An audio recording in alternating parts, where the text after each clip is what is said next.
Hello, welcome back to the Chatterbox with King Jacob. It's truly a blessing to come here tonight and dedicate this show to breast cancer awareness and its survivors. So tonight I have a very, very special guest. This show is going to be very informative and very educational.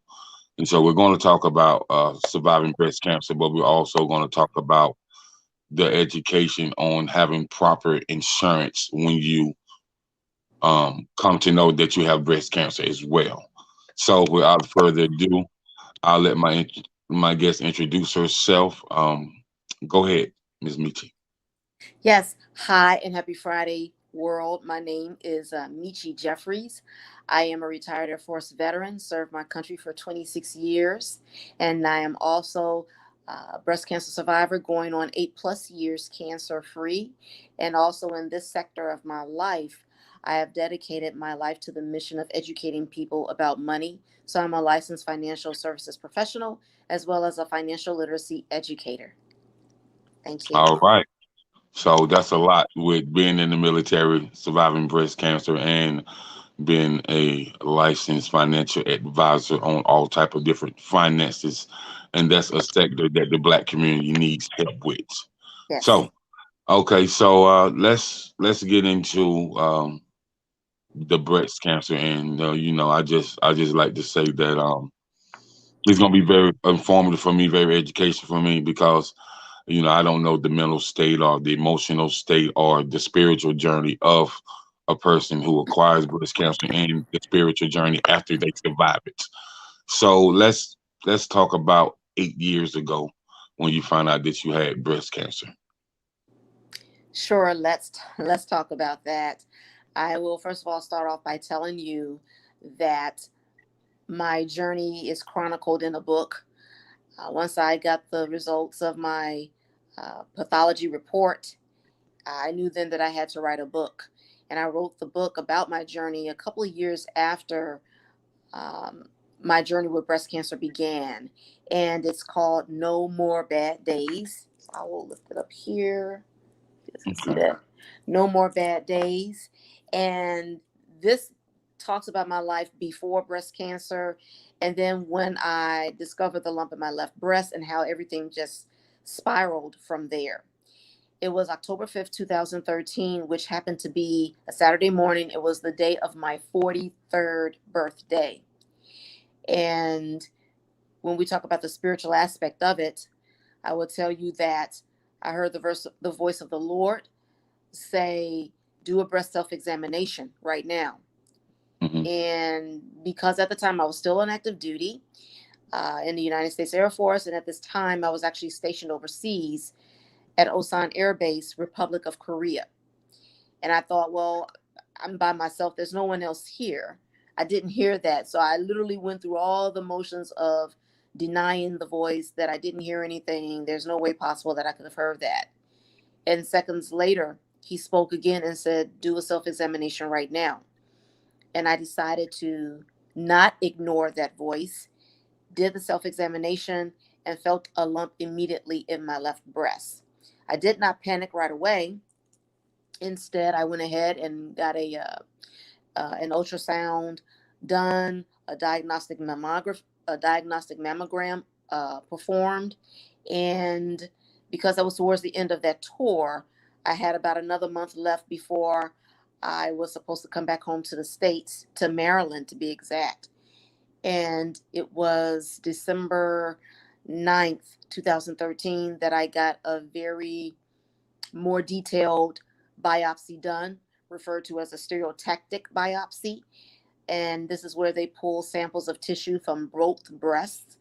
And December 26, 2013, I was officially notified that I had ductal carcinoma in situ in both breasts, which is a form of breast cancer.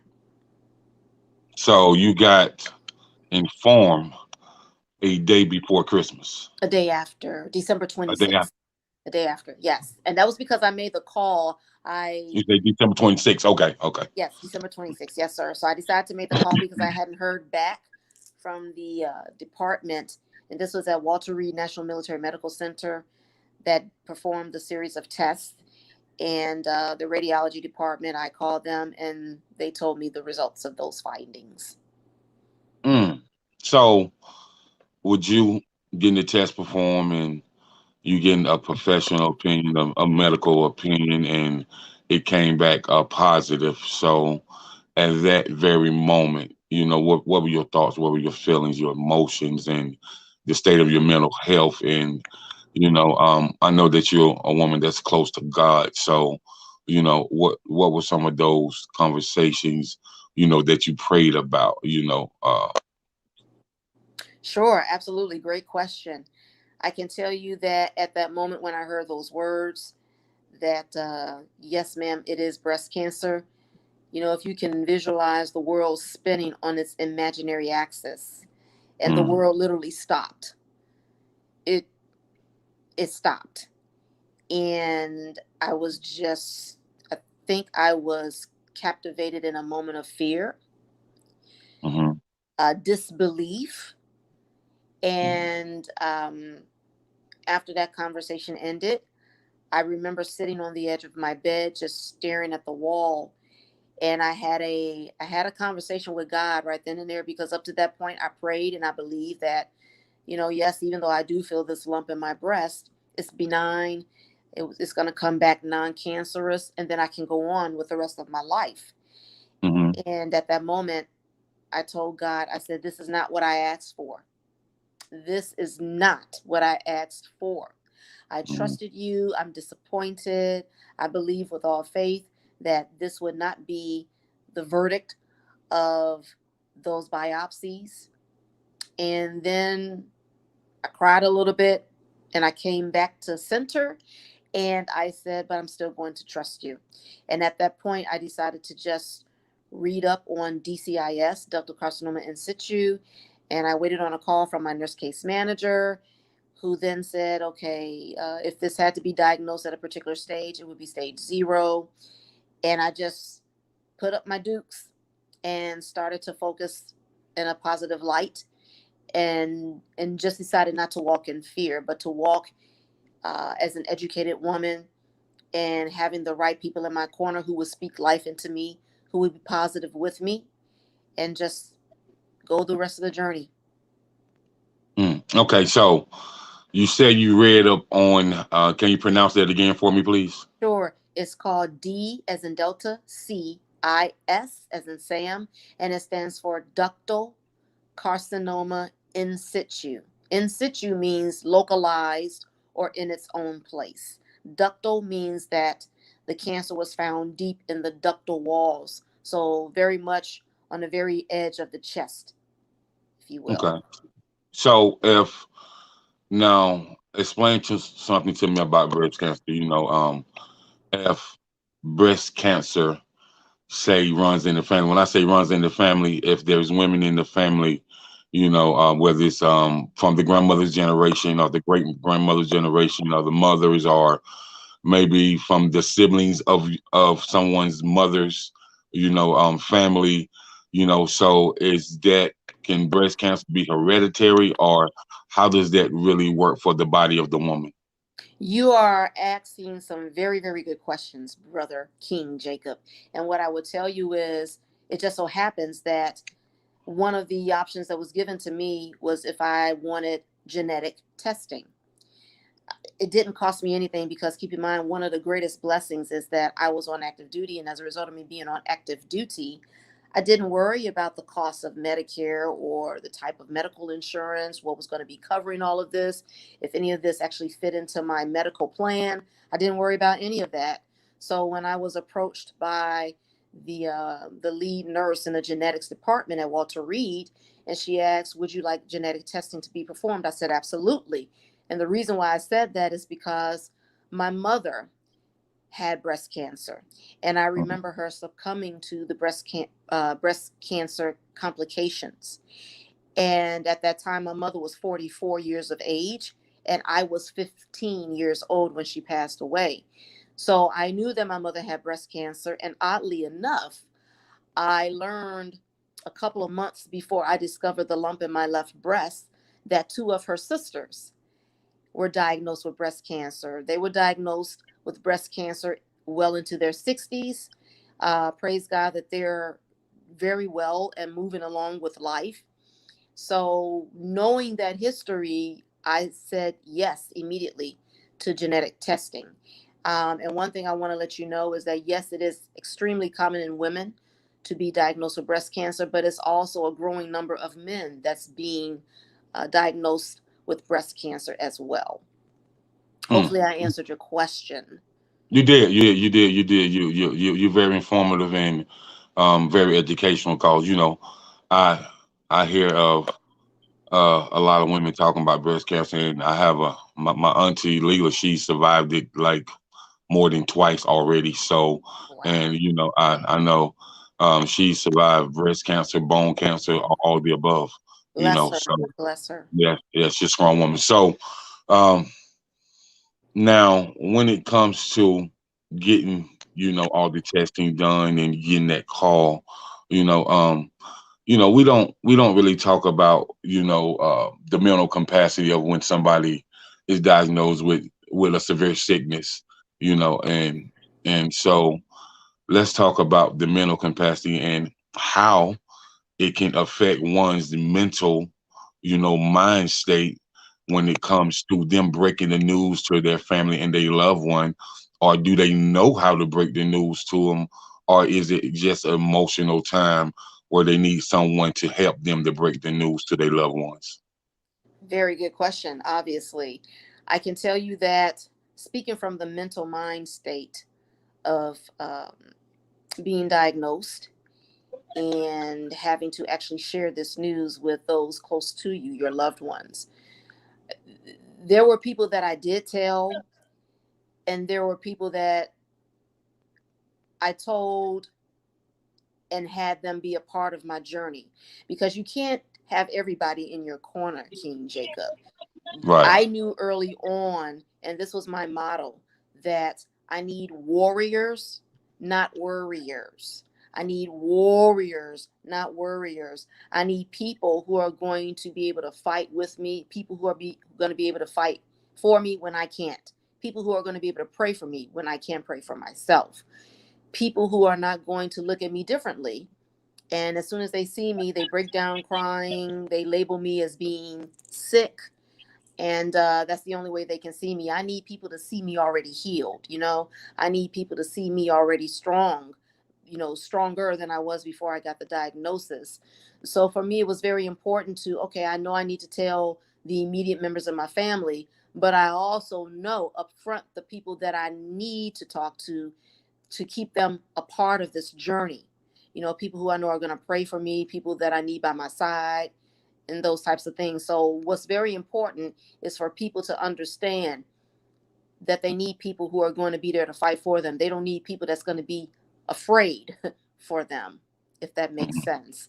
So I went in knowing the people that I wanted to keep very close to me in every step of this journey, you know, giving them the full detail of what the diagnosis was, people who are going to tell me, okay, well, Meechie, now that you know, and now that you've been diagnosed, or you have a further detail on your diagnosis, now you need to find a scripture. You need to find your battle song, something that you can tap into that's going to keep you mentally strong. So I knew the people, and that number is very few.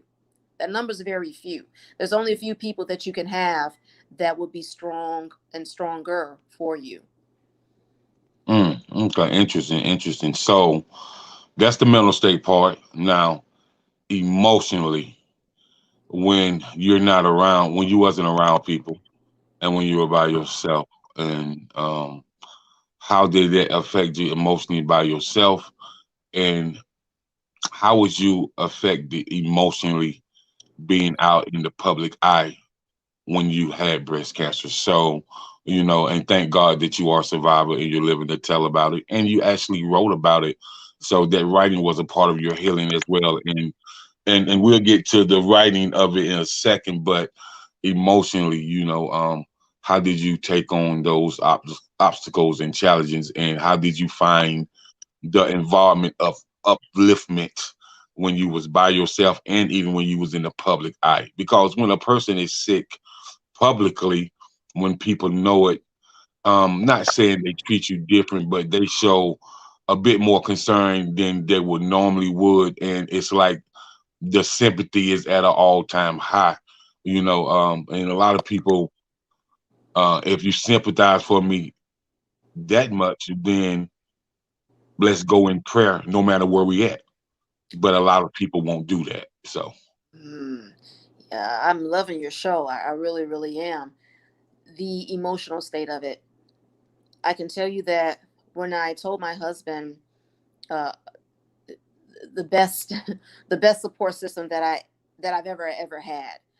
My husband, my goodness, he did things for me that I didn't expect him to do. And if I leave him, it's because I'm the dumbest woman alive. Let me say that. What I will share with you is that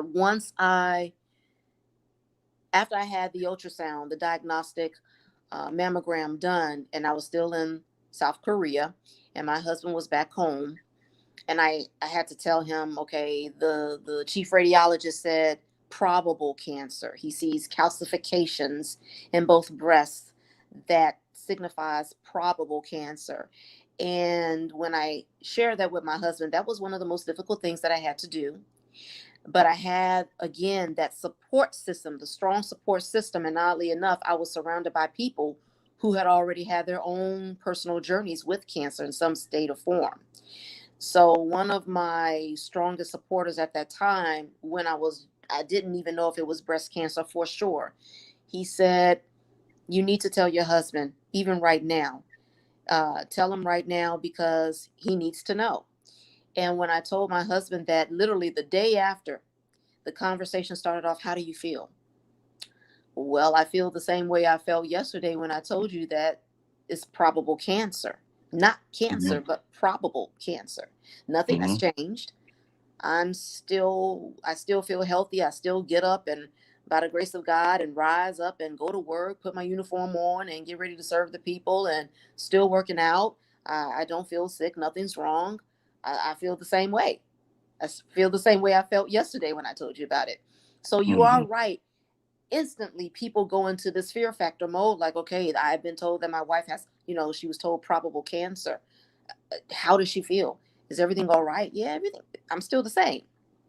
Now, fast forward the day before, like hours before I was supposed to have surgery, my first of many surgeries, fear started to set in. And I found myself driving around because I was taking care of things, getting ready for family to come in to help my husband around the house and all of these things. And I found myself driving and I said, Lord, why me? Why me? I taking care of myself in the best physical shape of my life at that time. Didn't smoke, was not a drinker. I drank a few times, but was not like I drank every day or every other day, several times a hmm day. hmm So pretty much just really healthy and watching what I was putting into my body and how I took care of my body. Why me? And that was the last time I asked myself, why me? Now, I leaned on a scripture when we talk about the emotional state of it. I leaned on a scripture and I had enough sense to just pray. When I thought about those things, I just prayed. But hmm I did have a scripture that really was the spiritual shoulder that I leaned on. Jeremiah 29:11. For I know the plans I have for you, declares the Lord. Plans to prosper you, not to harm you. Plans to give you a hope in the future. And I really want to tell you this as I was going through. So after I had that surgery, the first surgery, which was a bilateral mastectomy, where they removed both breasts. So now I'm in a recovery phase. I'm on convalescent leave, and I'm healed, and I'm trying to recover, and build up my strength.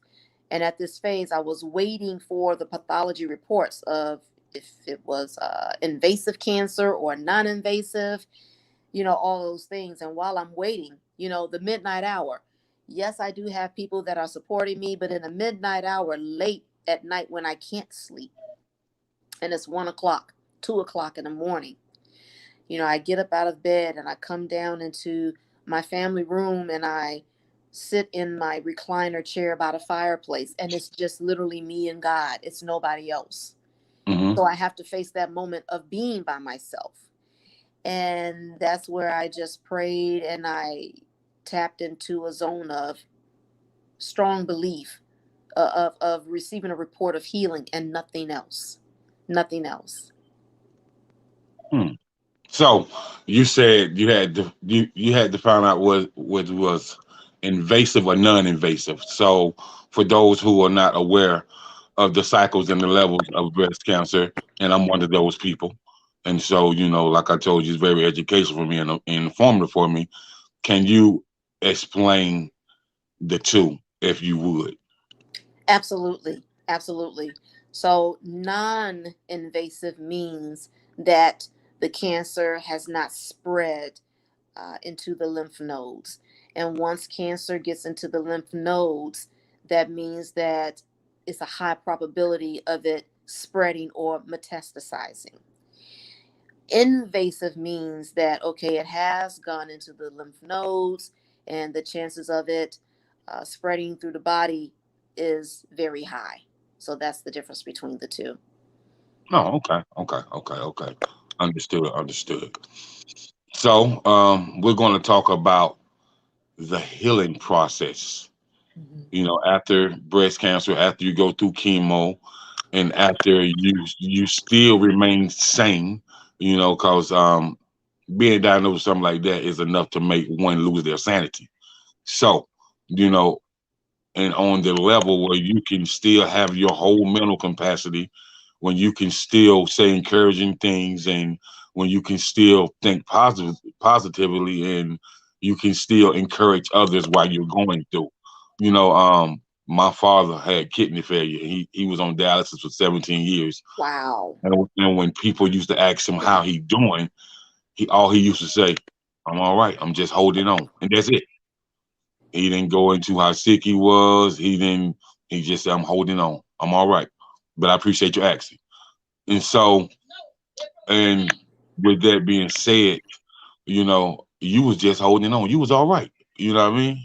So Mm-hmm. you was all right. And so, that's a blessing. And you can be on this side of the dirt and Yes. tell about it and inspire somebody else. And through your healing process, you was able to become an author and write a book and talk about the journey of the mental health, the emotional health, the breakdown of it, and how you felt and how you stayed uplifted while you were not feeling your best, but at the same time, you already know you have this spiritual enlightenment, this spiritual awakening, and this spiritual journey that God was putting you through, and you just put Him first, and here you are now with a book that people can purchase. It can help them with their healing process. So let's talk about the healing process and how you was able to write that book while you was going through.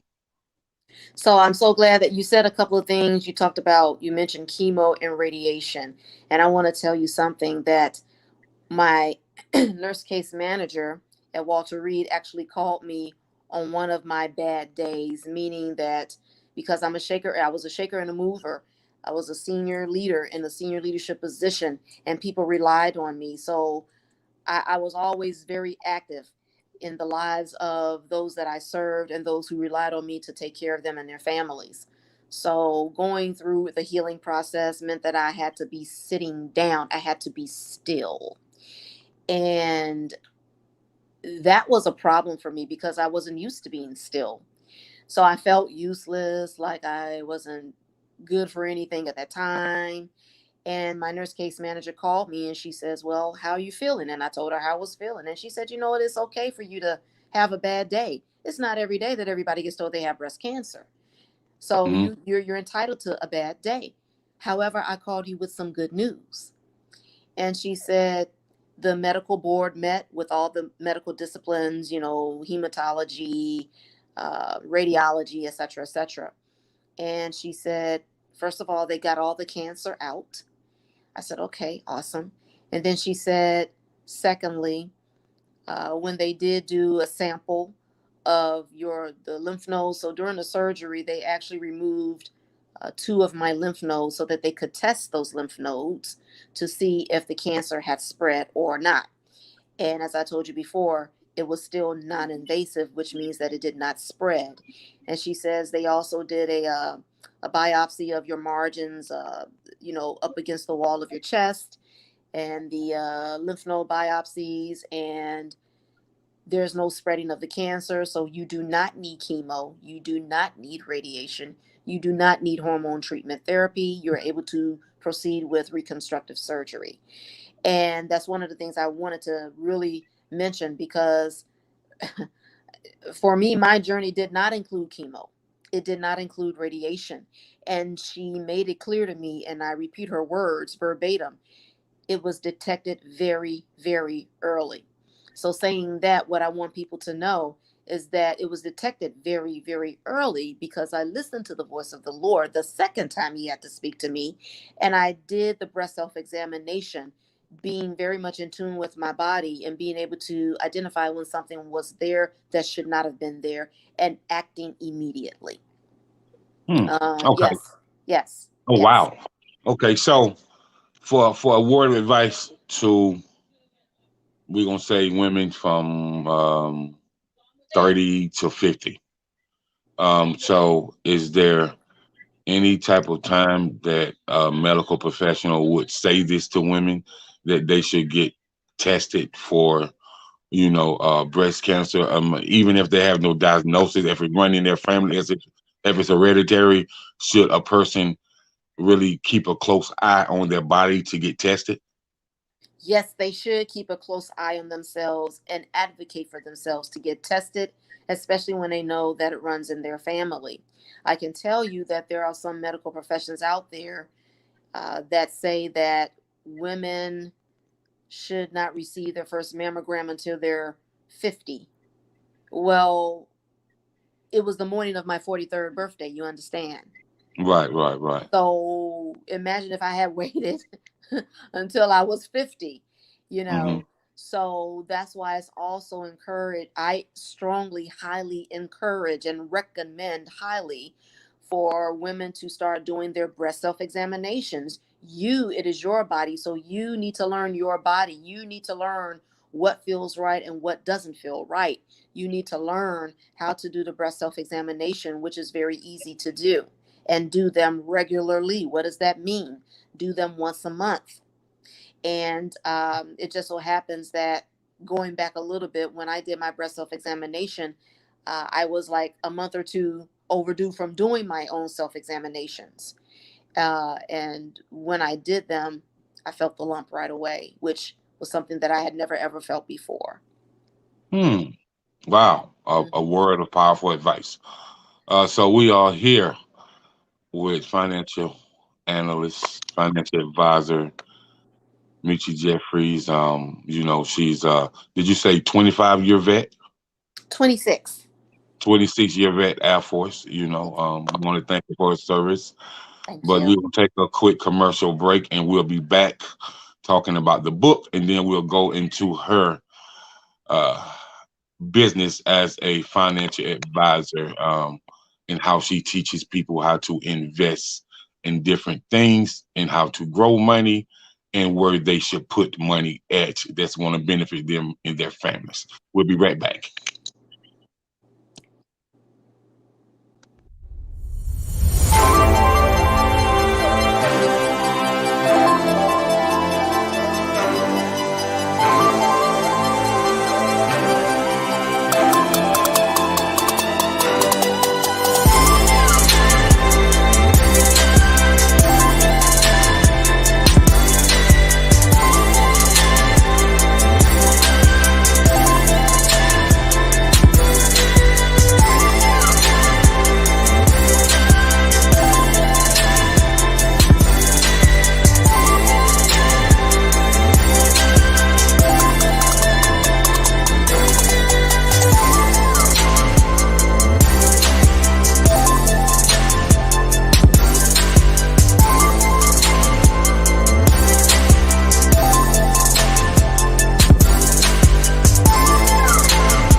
We are back with the second half of the show on the Chatterbox with King Jacob.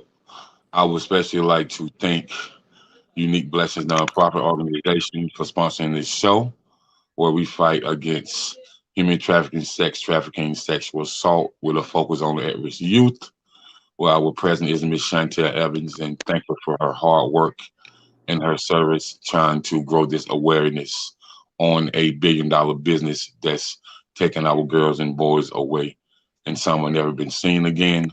And but we do find some of them, and that's a different level of mental health that they have encountered. So thank you, Unique Blessings, for sponsoring the show. So, Ms. Jeffries, we're going to go into the stages of you writing your book.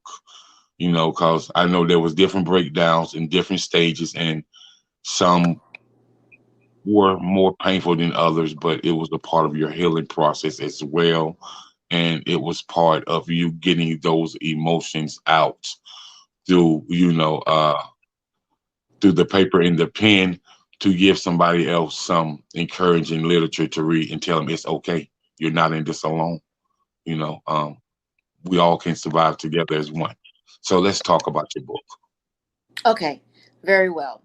So, February, I think it was February 15th, 2014, Mhm. I received the pathology report, which in my book, I labeled that particular chapter his report. And that was the day that my nurse case manager called me with the report of the pathology findings. And at that moment, that day, I knew that I needed to write a book. I knew that I had to write a book. However, I did not start writing the book right away. It wasn't until I believe it was September 2015 that I started to write the book a little bit. However, I did not finish the book. I did not pick it back up, writing it and actually completing it until 2018. And I'll tell you why. Because I was still going through surgeries at that time. My Mhm. last actual surgery was February 2015. Now, what also happened in February in 2015, I officially retired from the Air Force August 1st, 2015. So I had a Mhm. couple of things that were going on. I was finishing up my MBA, and then I rested for a little while. And there were some things that I had dreamed of doing before the prognosis and the diagnosis of breast cancer occurred. And one of those things I wanted to do was actually compete in a bodybuilding competition. Hmm. Yes. So there were some things that I had to do, and that was purposely done because I wanted to show people that cancer did not define my life. It was not the end of my life, it was the beginning of a new life moving forward. So in 2016, August 2016, I actually competed in my first natural bodybuilding competition. In September 2016, I competed in my second bodybuilding competition. And the following year in May, I decided to compete in a pageant. And then I competed in another pageant in August 2017 as well. So there were some things that I had to do in order to show people that, hey, yeah, cancer happened, but that wasn't the end. That was just merely a setup for a greater beginning. Okay. Interesting. Interesting. You definitely pulled through and you did what you wanted to do, and you had some things in the archives that you wanted to accomplish, Yes. and that's called living for you. And Yes. I'm definitely proud that you did that, and I'm honored to have you on the show. And so, back to this wonderful book, and if you can hold it up again and tell people where they can go purchase it at. Yes. So this is the book right here. It's called No More Bad Days. It's actually available through the publishing company, www.authorhouse, all one word, AUTHOR house.com. It's also available on Amazon.com as well. However, I am a huge stickler for autographing my books. So I keep many copies on hand. So if people actually want the book, they can purchase them from me. The cost is $20, and I literally will mail them an autographed copy of my book as well. One thing I wanted to also point out, King Jacob, you talked about the healing process as I was going through different phases of this book, which is absolutely true. And there's a certain part in this book that I actually talk about my mother, because my journey, it didn't just start with me, but it started with her as I watched her Mhm. go through her journey. And during the part where I was writing about my mother, not knowing what was wrong with her, seeing that she was obviously sick, and as a young girl, 14 years of age, watching her health decline, didn't know why. As I was writing about her, I did have an emotional moment where I allowed myself to cry for her, Mhm. because that was a very painful part of my life that I literally tucked away, that I put into a repressive state of mind, because I only chose to see my mother at her best, when Mhm. she was full of life. So, me writing about her journey from my perspective, it took me into that place that I didn't travel too often because it was painful for me.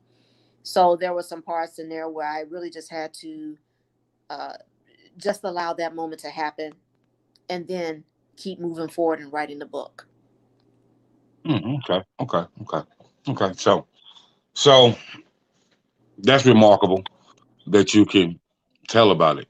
You Yes, know, through the yes, form of writing, and I'm pretty sure that you have got great feedback on the book, and people thank you for your time and your efforts in that book, and appreciate it. So it's definitely on Amazon, and you can go to www.arthurhouse.com as she stated.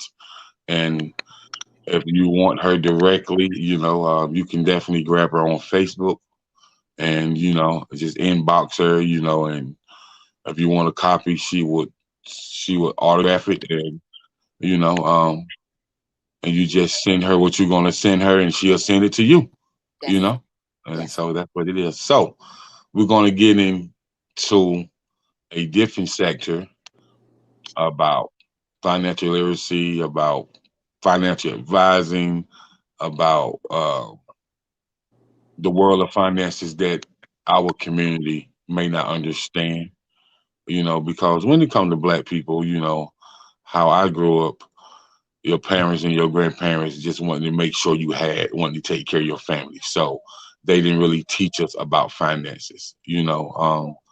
They taught us how to save a dollar, but they didn't teach us how to invest that dollar.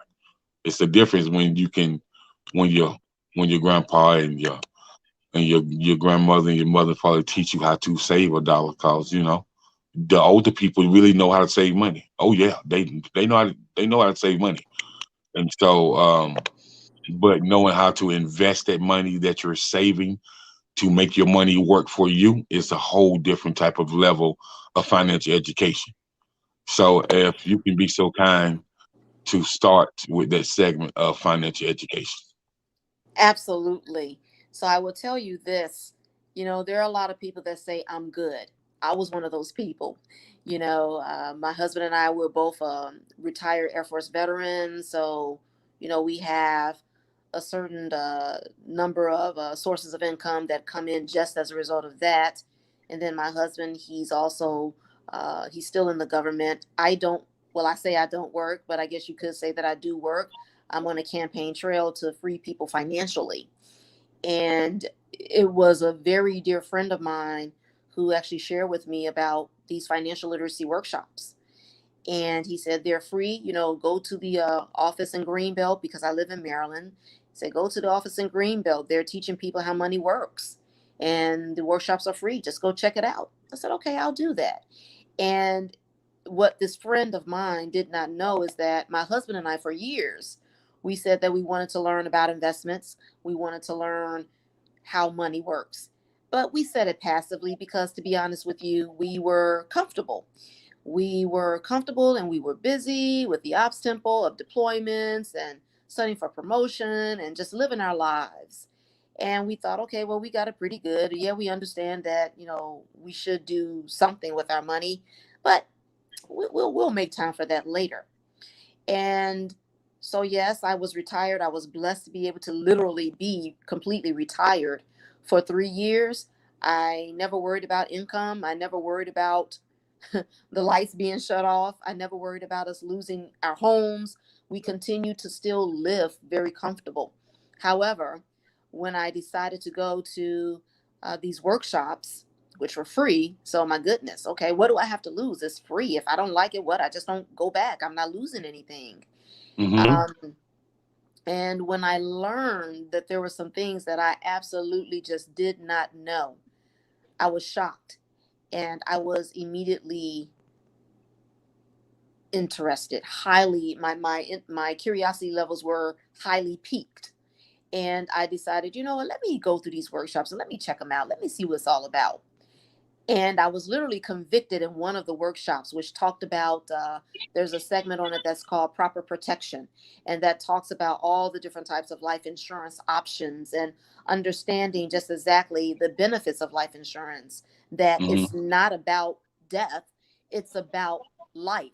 It's about the person that's no longer leaving something behind for those to continue to live, hence life insurance, and the things that people are able to do as a result of it. So I was convicted to join this particular organization, get my license, and then actually learn and be in a position to teach people. And one of the things we don't realize is that, through our lives, we are taught by observation. We learn through observation. Okay, that's Mm-hmm. in the animal kingdom, they learn through observation. We are no different. We learn by what we see.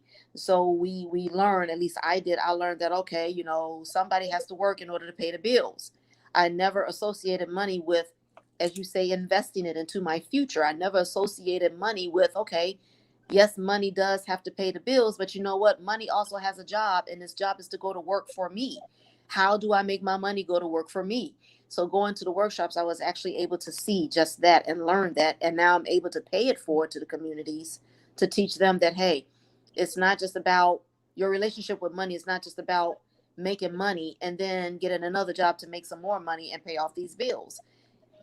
You actually have to learn how to pay yourself first so that you can invest into your future. Hmm. Okay, so you went to these workshops. They were free, and so what type of tactics and what type of informative information did you gather and did you learn at these workshops? And by educating yourself with these free workshops, and a friend told you just come out and check it out, and I'm pretty sure that you will like what you hear. And so, how has that evolved your life? Oh my goodness. You know, just getting the education does something. Education gives you a certain level of control. It shows you that things are possible that you otherwise would not have ever learned were possible. And the simple things that I learned, like, for example, the rule of 72. Um, a lot of people don't know about this rule, but the rule of 72, which was largely due to Albert Einstein, his mind, he actually said the rule of 72 is you take 72, you divide it by the rate of return or the rate of interest, and the number that you're left with is the number of years it takes for your money to double. So let's say, for example, you find a rate of return of 1% at a particular financial institution. So you take $10,000, for example, and you put that money into a particular financial institution that's going to give you a rate of return or a rate of interest of 1%, for example. Now we know that that's not very common, because you're lucky if you find a financial institution that's going to give you a rate of return of a quarter of a percent. Hmm. But let's just say, for the sake of example, you find a particular account that's going to give you a rate of return of 1%. You divide 72 by 1. The number you're left with is 72. So that means that $10,000 will not double for another 72 years. Mm. Yes. So the rule of Mm. 72, to make it work for you, you find financial accounts that's going to give you a higher rate of return. And they do exist. It's just that they're not in the banks. They're not in those financial institutions that we normally associate saving money with. They do exist. You find a particular account that's going to give you a higher rate of return, and you also start putting your money into these particular accounts as early or as soon as possible. So that's Mm, just one basic rule that I learned. The other thing that I learned is that there are literally things out there that you can pull money from. There's money in your house right now, King Jacob. There's money in your house that you probably don't realize. And the way you realize that is through a financial review or a financial analysis. And this is what I call the blueprint of money. You literally are going, and I do these free. There's no charge for this. I do these free, and I love it because this is where I'm actually able to educate people further on what's happening with their money. I'm able to show them where their money is going right now, where their money is sitting, what that money is currently doing for them, if anything at all, and to actually show them where they're wasting their money. That was a huge eye opener for me. For example, something as simple as cable. I didn't realize how much I was paying for cable. I mm, just thought, well, okay, well, we have a house. I grew up in a household where we had cable. So every mm. house, every apartment should not be without it. But you know what? When you realize that you're paying almost $300 a month for cable, you need to rearrange that. You need to rearrange your thinking, and you need to look at some other things that are other alternatives out there that are not necessarily cable, and it's going to save you money. Um, dining out all the time. That was one of my things because I'm retired. So now I want to have breakfast and lunch with everybody, King Jacob. I want to have lunch with everybody. But you know what? That's also a silent killer in your money because you're just spending money all the time on food. When you can buy groceries and you can pack a lunch or pack a snack or two and you'll be okay. And guess what? That's an extra $25 a week, which equates to an extra $100 a month, which equates to, $1,200 over a year. What could you do with that money? But that starts with a financial review as well. So that's just a little bit on that aspect of some of the basic principles of money that I was able to learn. And as a matter of fact, of learning and applying them, my husband and I, we were actually able to double and even triple our particular accounts to see the money growing for us. Okay, so let me ask you a question. I hear I hear people say I bought my starter home, so I've been in this starter home for 10 years, so I'm ready to upgrade and get a new house. So this is what I want to ask you from the financial end: how much equity do people leave in their houses when they sell them? Because a lot of homeowners don't know about equity and how much equity they can pull out and how much money they can pull out from their equity before selling the house. So if you can break that down just a little bit for me and to give us some a form of education on the equity that's left in homes, as people want to sell them. Okay, absolutely. And what I'm going to say first off is that with the financial review, people are actually able to see that because that is one of the things that we do ask about. Okay, what is your mortgage payment? What's the balance on your home? What's the interest rate on your payments? The interest rate is extremely critical. That ties back into the rule of 72. And what I will also share with you is that I am in partnership with some really, really awesome realtors, and what I've learned from them recently, like in recent months, is that there are actually so many different first home buyer programs out there. Like people who want to have their first starter home. And maybe they really just don't know. They just know they want a home, but they have no clue of the money that's involved with their first starter home. They have no clue of how to save money, how to work on the payments of their home. But there are literally many different programs out there that actually help people secure their first home and get educated along the way before they even get their first home. So they will learn about things like equity there before they actually do that. When we do get into the weeds on the financial analysis portion, we go a little bit deeper into equity and we start to explain those things with them.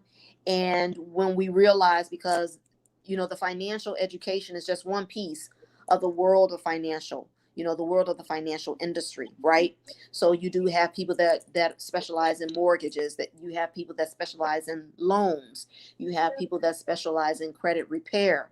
So my part focuses on the educational piece, and I'm actually able to link them to other people that can talk about things like equity. But what I will tell you is that when we do the financial review, we're actually able to go deeper into that realm of equity and what it means for them and how they can build it and what they can actually do with it. Okay. Okay. Great. Great. Great. Great. Okay. Then now another thing I want to talk about is the value of land.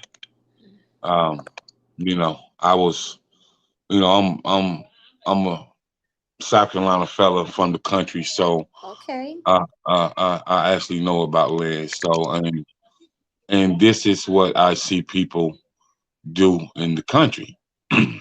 um, I see people buy up a whole lot of land. They might have 10 acres over here. They may have 20 over here.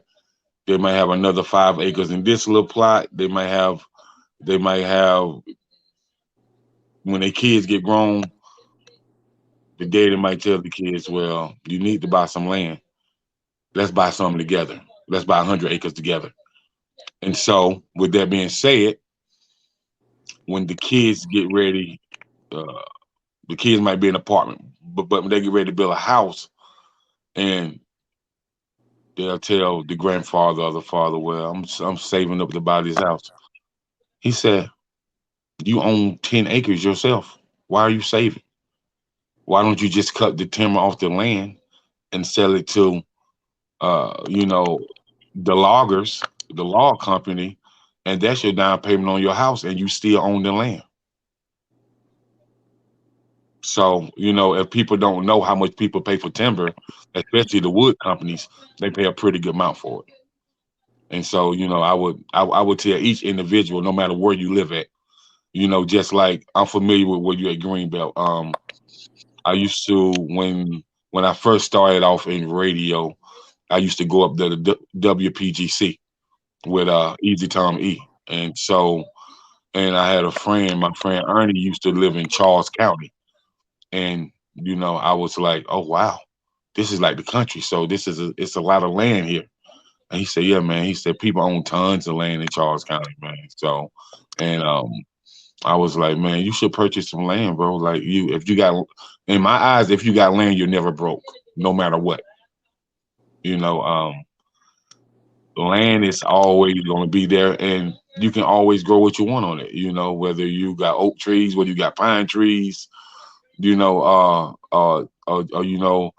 you got, like in Florida, if you got land, you got palm trees, you got coconut trees, and a lot of people in Florida when I was out there, they have land full of coconut trees, and they sell the coconut to the stores and all type of stuff. So, what's your take on purchasing land and how land will work for a person in the long run?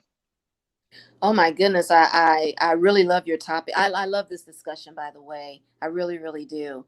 And you said something, as long as you have land, you'll never be broke.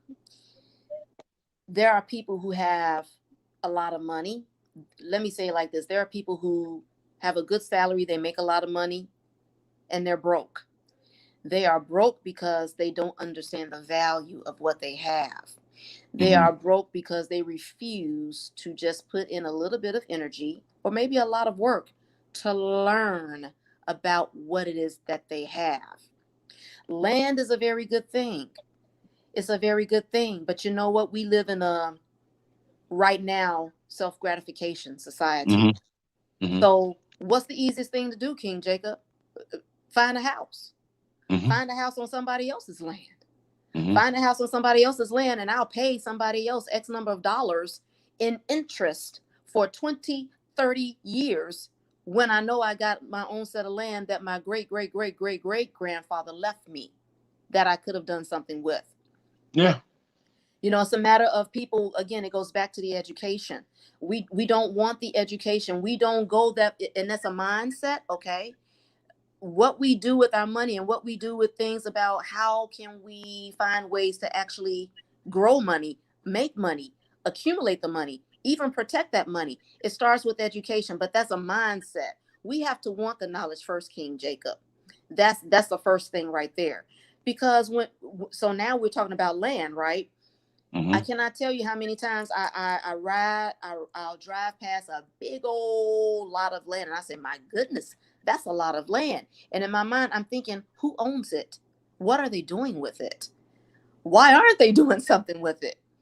Because a lot of people, they don't take the time, they don't want to take the time to learn about, okay, I actually have land. Who is it that can teach me about the land? Who is it that I can go to that can talk to me about different things I can do with this land? How to build on this land? How to actually Google or get the information about how much land costs, how much it costs to build on land. Do I want to build a farm on this land? Okay, who are the people out there, the investors that are looking to find this land and actually make a profit off of it? And I get paid for it. So yeah, you talking about land, there's a whole lot of opportunities there, and that's just one asset that can build generational wealth. Right, right, right. So here's what happens. You you contact uh developmental commercial properties, right? It's a national organization. And you say, hey, I own 35 acres of land Mm-hmm. and I want to be a home developer, not a home purchaser, but a home developer. I want to build a subdivision. I want to give people somewhere to stay. I want to give single families somewhere to stay, single mothers, single fathers. You know, I want to give college grads coming out of school somewhere to stay. And they say, hey, if you own that much land, here's who you should contact. Future homeowners of America. You should contact you know the National Development Society, and so they give you, if you say, well, I want to build a subdivision with 50 homes in there, because with a subdivision, um, all it takes is a half an acre for each home. So Yep. if you got if you got 30 acres, you can build anywhere from 45 to 50 homes, and that's a whole different subdivision. That's a whole different subdivision. So you think, and they'll ask you, so what you charging for these? So say you're a type of person, say, well, 3 bedrooms, two bathrooms, and a double car garage, and say you're living in the South, and say you're charging like 850 a month. They're gonna be like, so if you're charging this month a month, this is very affordable.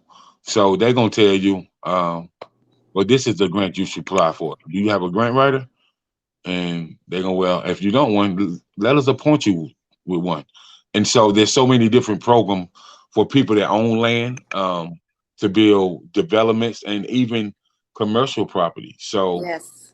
if you Yes. contact if you contact somebody like a Target or Walmart or somebody like Planet Fitness, be like, I'm trying to get into the commercial development, and this is how much land I own. So I would like to build, a commercial shopping center. Where I want, a grocery store. I want a Target. I want a Walgreens. I want a Planet Fitness here. I want a massage parlor here. So once that word gets out that you have that, and you've already cleaned it off and stuff like that, and had people come out and bush hog and develop it, and got the ground smooth, and you got the parking lot did, and they're gonna give you top dollar for that. You know what I mean? Because you're not selling it to them; they're renting from you.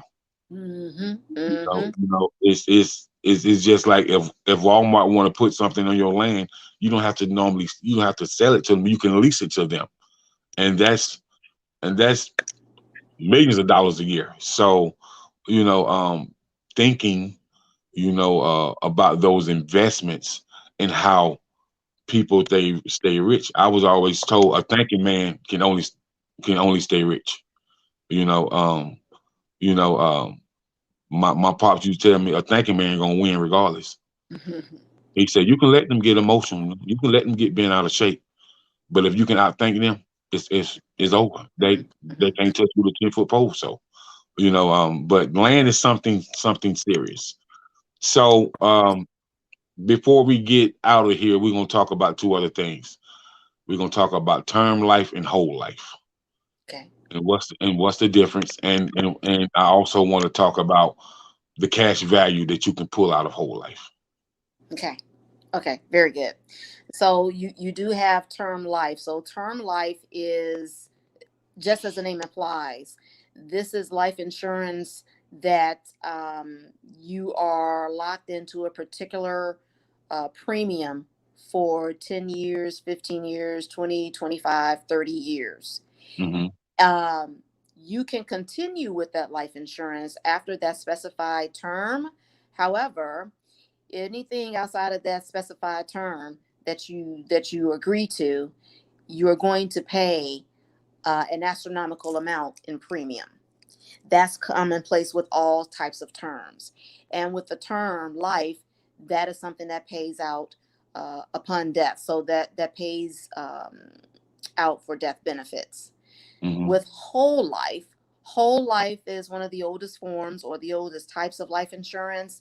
And whole life allows you to pay into life insurance that will pay out upon death. But while you're paying into it, it also builds up a certain level of cash value at a particular rate of return. Whole life, usually it's more rigid, meaning that it's not so flexible on the premium.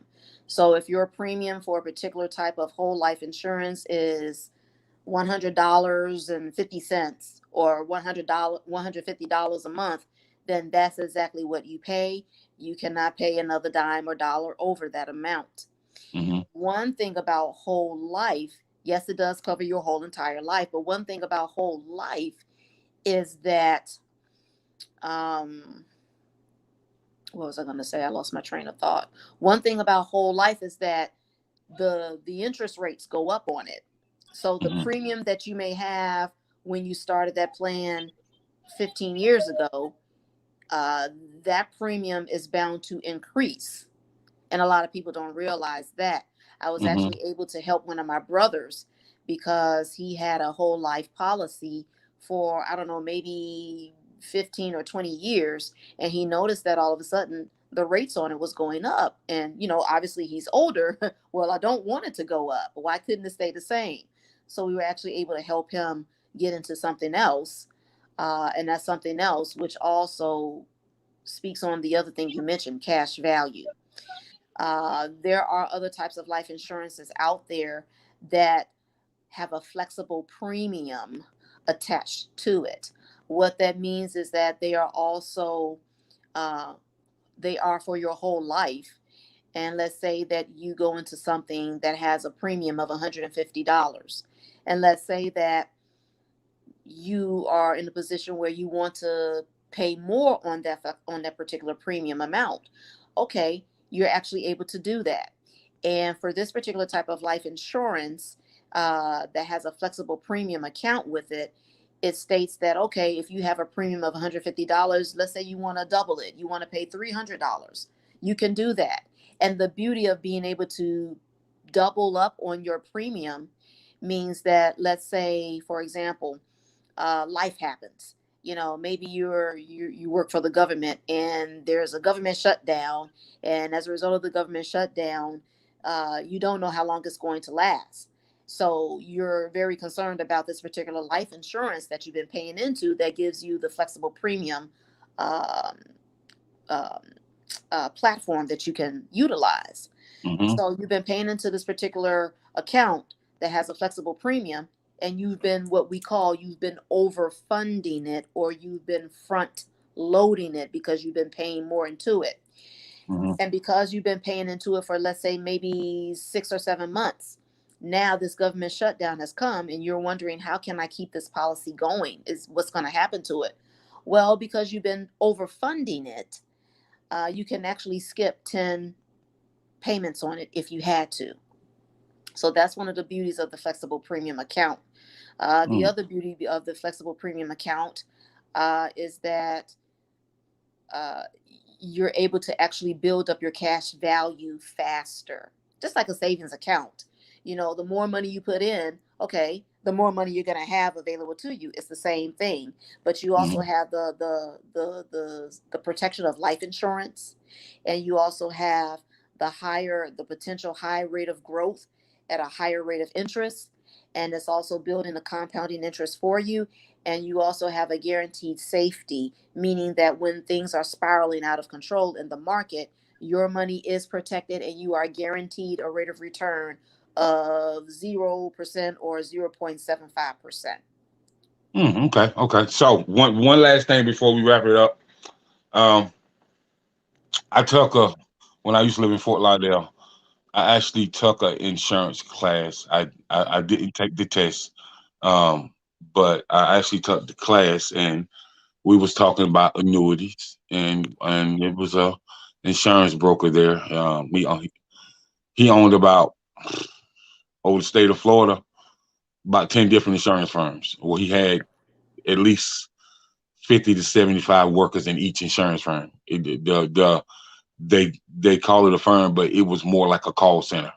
So Okay. he sold dental insurance, life insurance, health insurance, accidental benefits, and I think it was MD plans. He sold them too, Okay. and Okay.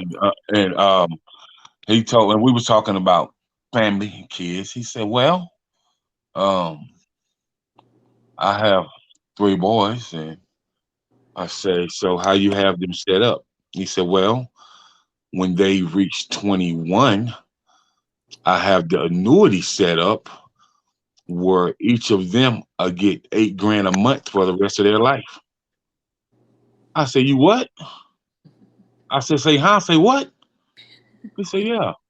He said, "So I'm figuring, if they can't live off 8 grand for the rest of their life, that's every third of the month. All three of my boys, when they turn 21, they would get $8,000." I said, "So what's that, man?"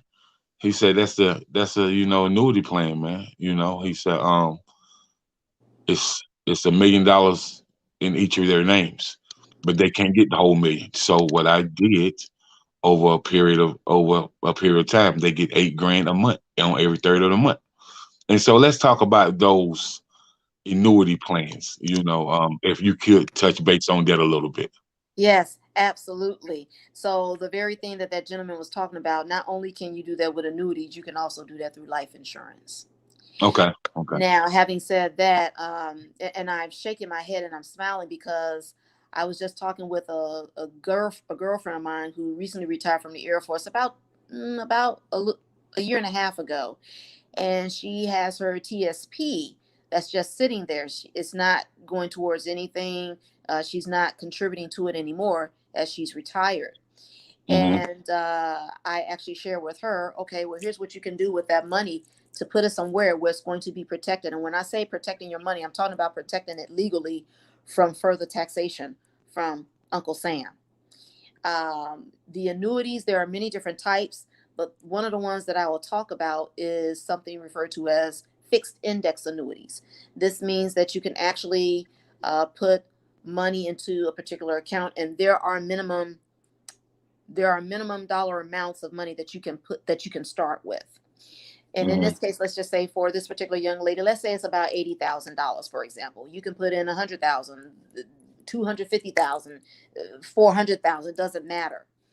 But she has a certain amount of money, like 80,000.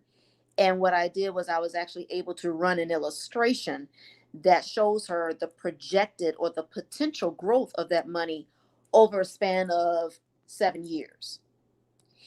And that particular annuity, depending upon how she strategizes that allocation, which I did for her, she can actually potentially grow that money at an assumed interest rate of, like, let's say 9%, which is pretty high. It's pretty high. Mm-hmm. Mm-hmm. So over a span of 7 years, she's going to see how that $80,000 will actually double, triple, quadruple, and repeat cycle over the span of that lifetime. Now, one thing I also want to hit on is that young gentleman. He's saying, okay, on the third of the month, my sons, they'll receive this much amount of money. There is something known as estate planning. Mm-hmm. When we have certain types of assets, just like this particular gentleman, he has businesses. Guess what? He has assets to protect. If he were to die tomorrow, where's that business going to go? Is it going to go to his sons? How do we know that? He has to put that in writing through an estate plan, where there's a Right, will and a trust, okay? Because he right, has right. businesses that he has to protect. And he's able to be very detailed about the specifications of how much money Mm-hmm. they get, or the shares of that particular property, or shares of that particular business that they're going to get. So that's also the other thing I wanted to touch on as well.